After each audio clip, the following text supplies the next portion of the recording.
A day in my life as a 23 years old first time mom. So inot nga ning mata ni Ariana is at 4 a.m. para magdede and sunod na mata niya is alas 6:30 na.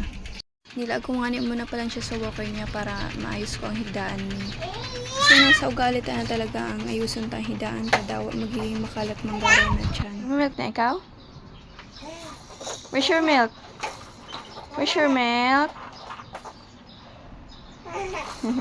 May ikaw?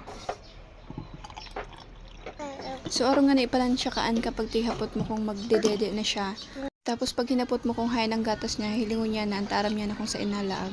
Siyempre, patas ko siyang timplahan. Nagtimpla naman ko kang sa kuyang Milo. Coffee is life nga ni ako guys, pero naghahaldab kaya ang tula ko. Pagkatapos nga ni kaan, niluwas ko na ang biskwit ni Ariana para makakakana siya.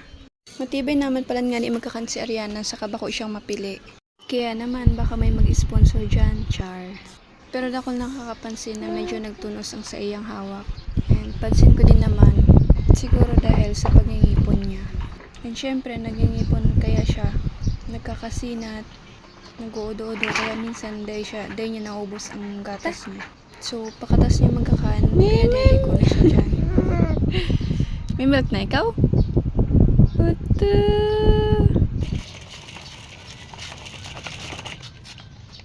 Patas ni baby magdede, nagluwas kami para maglakaw-lakaw. Hello!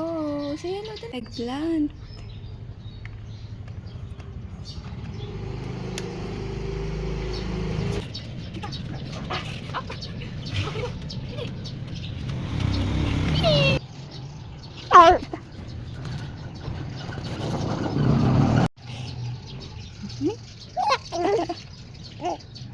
Hello, Mining!